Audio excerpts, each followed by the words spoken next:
E aí, pessoal, tudo bem? Último videozinho dessa quinzena, agora na disciplina de quê? O que falta, pessoal? O que falta? Filosofia, né? Filosofia, quarta quinzena, trabalhinho um pouco mais curto, mas com bastante coisa para refletir e pensar. Vamos lá? Vamos começar então. Atividade 4, a gente traz o mito do Prometeu acorrentado, o início da filosofia e a questão da physis. O que é physis, professor? Está lá no nosso texto, nós vamos explicar daqui a pouquinho. Vamos lá? Uma coisa de cada vez. Primeira coisa, né? O primeiro texto que tem no nosso plano é o mito de Prometeu. A gente vem falando dessa questão do mito, da explicação científica, da explicação racional, essas duas questões distintas, né? E agora trouxemos um exemplo mais claro do que os outros textos que a gente já teve. Até agora foi uma introdução para isso e agora uma coisa já estruturada. O Prometeu, para quem não conhece, é uma história da mitologia grega. Mitologia é um conjunto de histórias míticas, que são mitos. O que é um mito, professor? Já foi explicado lá no outro plano de trabalho. O mito é um tipo de texto, uma história que conta uma narrativa, uma história com elementos fantásticos que tenta explicar alguma coisa da natureza. Já fizemos até um trabalho a respeito disso. O Prometeu era um titã. O que era um titã? Era uma classe abaixo dos deuses, né? E foi ele que roubou o fogo de Hefesto, levou para a humanidade e ele revelou o segredo do fogo para a humanidade. Em algumas versões desse mesmo mito, ele também revela o segredo da agricultura.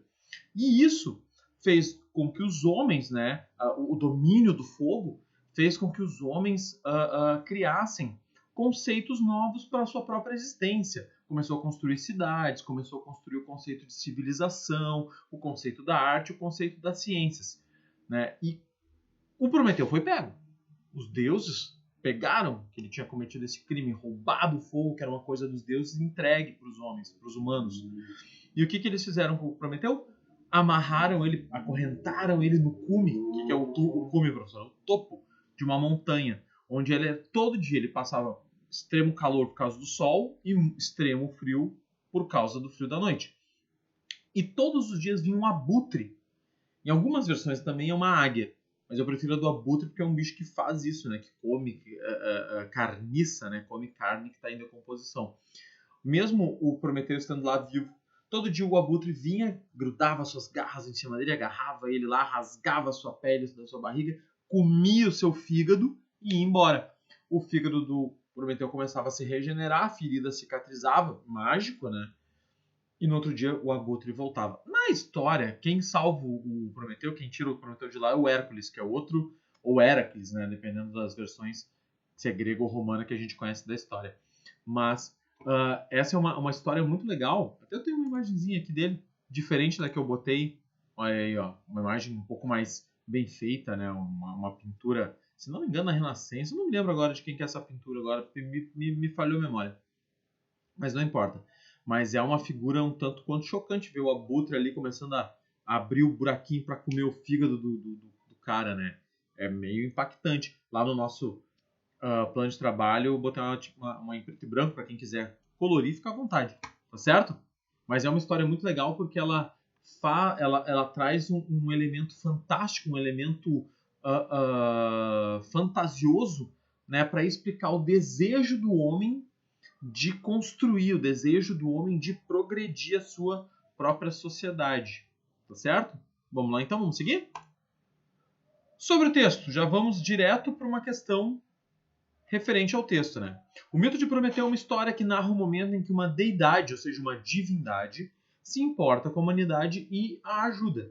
Mas pelo pensamento racional, ou seja, a lógica do pensamento humano, que nós falamos lá na última aula, o que essa história tenta ensinar? O que Prometeu representa?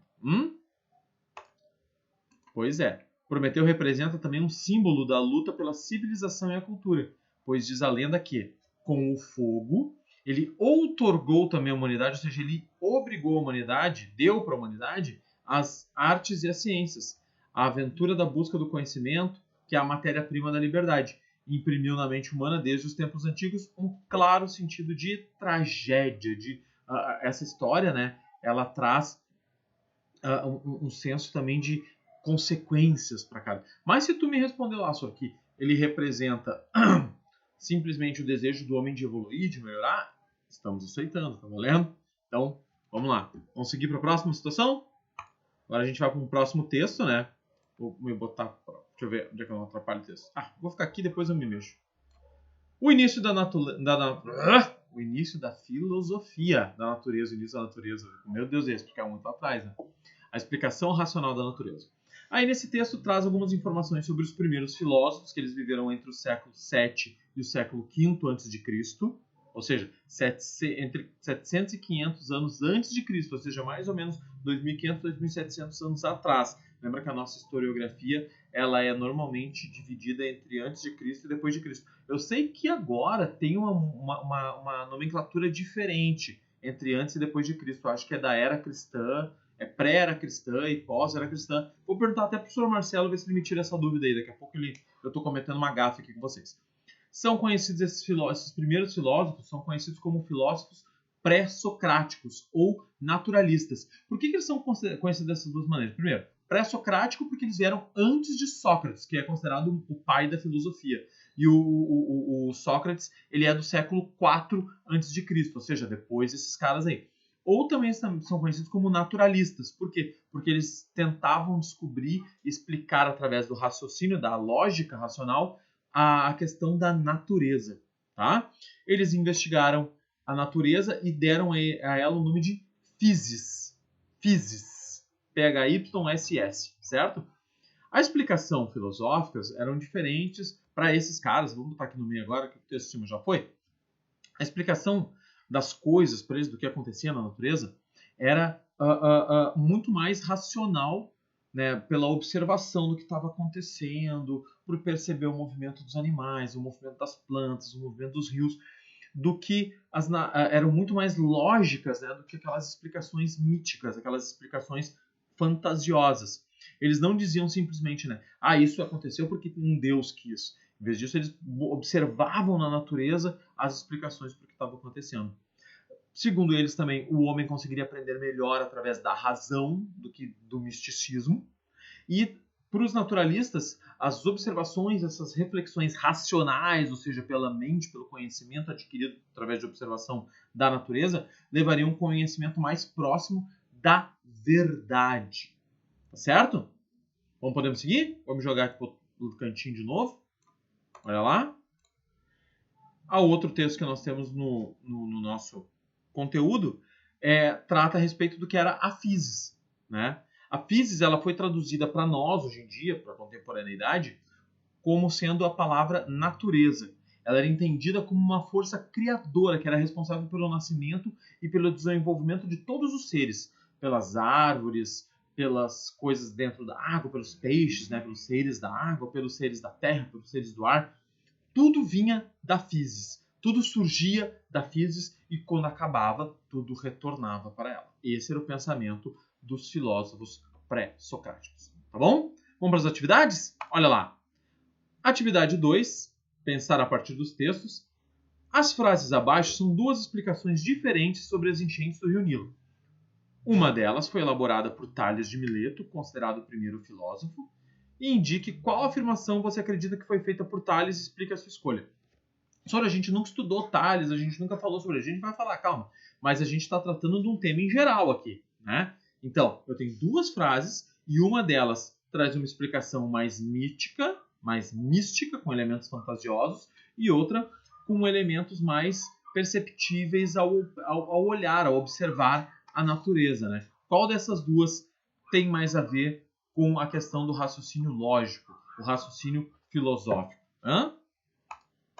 É a questão 2, a frase 2, né? Pois ela representa uma explicação baseada aqui na observação da natureza. Olha a frase 1, ela diz lá que as inundações do Rio Nilo ocorrem porque um Deus vem e abre as comportas das nascentes a cada estação. E a segunda diz que não, elas estão relacionadas aos ventos que vêm antes das enchentes. Ou seja, quando começa a ventar demais, sobe o nível do rio e dá enchente. Por quê? Porque provavelmente lá na distância deve chover muito, aí desce da nascente do rio para cá mais água do que o normal, aí dá enchente. Explicação a partir da observação. Tá certo? Vamos para a próxima situação? Olha aqui, eu gostei muito dessa atividade. Os filósofos naturalistas descobriram que a natureza tem seus próprios princípios e leis. que seriam independentes dos deuses e dos seres humanos. Observe a tira abaixo e explique em que medida essa ideia está presente nela. Aí tem ali o Calvin e o Haroldo, né? Pra quem não sabe, o Haroldo é o tigre e o Calvin é o menino.